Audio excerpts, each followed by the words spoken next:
Escalation is inevitable because Russians sent elite troops to Bakhmut Slaughter right into Ukraine's deadliest trap, and Putin also hopes that they will fail. Kadyrov Chechens, they also know that something is wrong, that is why they hide behind fresh Russian conscripts, and Azov battalion is back.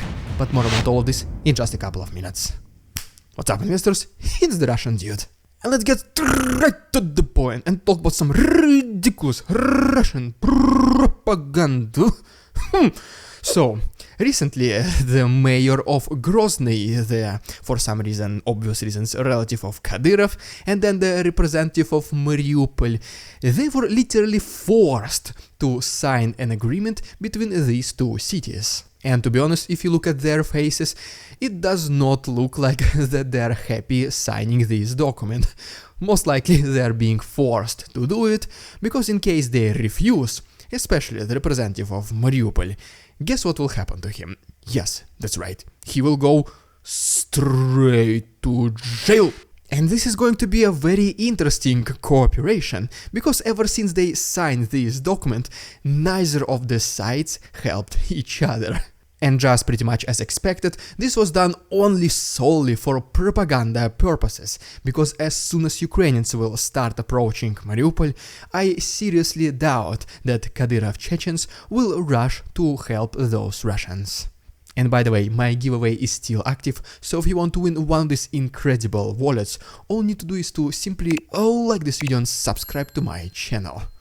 And also, please make sure to check my most recent post on Instagram for the giveaway details. The link is down below.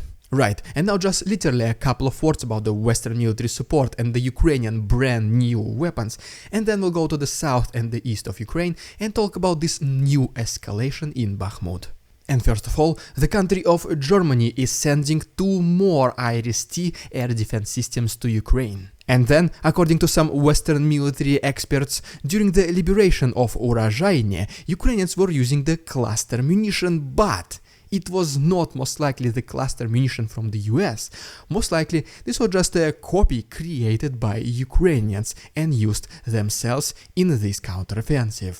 Which pretty much means that most likely this is the first ever reported case of Ukrainians using their own developed cluster munition during this war. And yeah, that's pretty much it. Now, as promised, let's go to the south of Ukraine and then we'll move to the east. And so first of all, here is yet another update from Kakhovka water reservoir, which, as you can see from this video, is once again full of plants growing on its bottom. Then we have some reports by the locals who live in Berdyansk, and as you can see from this picture, some very loud noises have been reported, and allegedly Ukrainians were able to destroy an ammunition warehouse of Russians. And then right here is yet another pretty interesting video of pretty much a second birthday of these Ukrainian soldiers. They were driving an armored vehicle Humvee along the minefields, I'm assuming, and then unfortunately one of the mines detonated under the vehicle, but the armored plate at the bottom was able to protect every single soldier. The exact moment of the detonation was way too substantial for unfortunately showing on YouTube, but as always you can find the full version on my Patreon. The link is down below, there's still 1 week of free access. Our next stop brings us to already familiar Robotyne, located to the south of Orikhiv, and reportedly Ukrainians were able to intercept and destroy an assault helicopter of Russians K-52.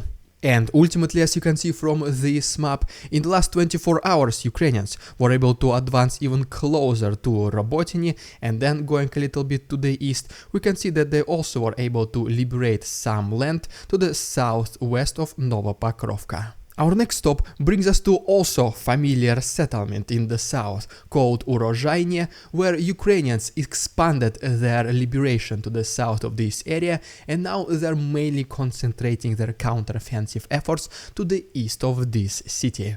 And just like yesterday, Ukrainians are not planning to take a break, they're using this momentum to liberate as much land as possible. And as you can see from this map, a pretty substantial territory has been liberated in the last 24 hours.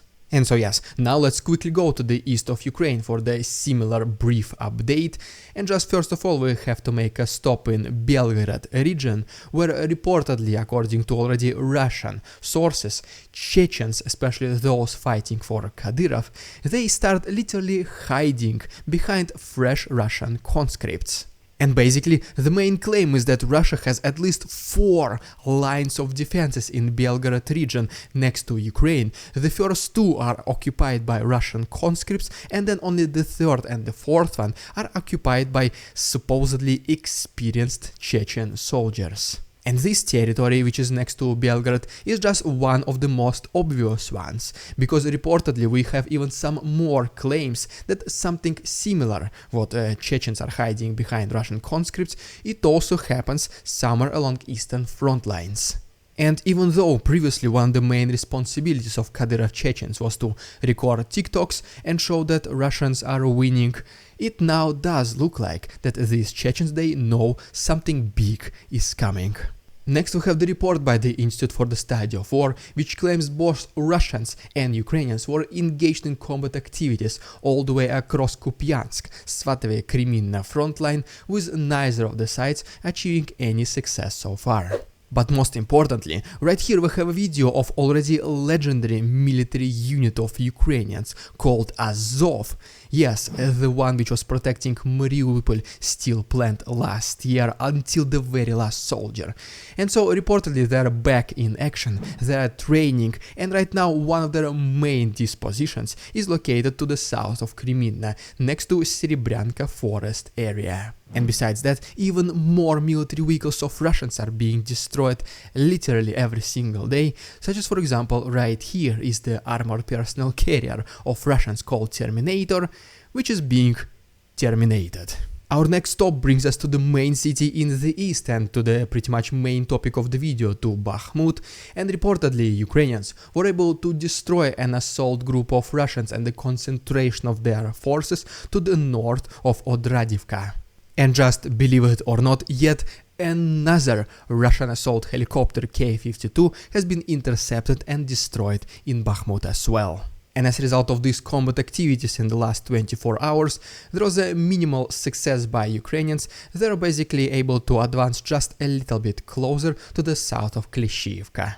And just speaking about Bakhmut itself, according to the Ukrainian commander Maxim Zhorin, right now Russians, they're prioritizing the defenses of this city. That is why they started to bring reinforcements along other front lines to try and defend Bakhmut. But it is not just that, because Russia also brings elite forces literally for Bakhmut Slaughter straight into Ukraine's deadliest trap, and Putin himself, he hopes that these Russian soldiers, they will fail. And specifically what I'm talking about here is, if you remember from a couple of weeks ago, so we have this Russian VDV or airborne commander Mikhail Teplinsky, and his soldiers, whenever Mikhail was kinda detained, they were kinda very upset. They were threatening Russian regime that they will withdraw from their positions and let Ukrainians recapture land if Russia does not release Mikhail Teplinsky back. And so right now, according to some sources from the inside of the Ministry of Defense of Russia, Putin is thinking to restore Mikhail Teplinsky and to transfer him and his military unit to Bakhmut defenses. But not defenses, to be honest. It is he will be sent there to try and to recapture west of Bakhmut. And the main assumption here by Putin is that Mikhail Teplinsky and his soldiers, who are showing some rebellious character, they will simply not survive in this attack, because obviously the west of Bakhmut is now already fortified by Ukrainians, and then these Russians, they'll have to just run straight to them, literally in the open field. And just in case, in this slimmest 1% chance, in case they are successful, the Ministry of Defense of Russia will be able to kill 2 birds with 1 stone. They will be able to breach Ukrainian defenses or even recapture some land, and at the same time eliminate as many of those rebellious soldiers as possible, potentially including Mikhail Teplinsky himself. And I mean, this will be the military orders from above. Those soldiers will not be able to just easily ignore them, or they will be facing prosecution. So unfortunately for them, they will have to obey these orders and try to advance and breach Ukrainian defenses. But this will only lead them to the deadliest Ukrainian trap.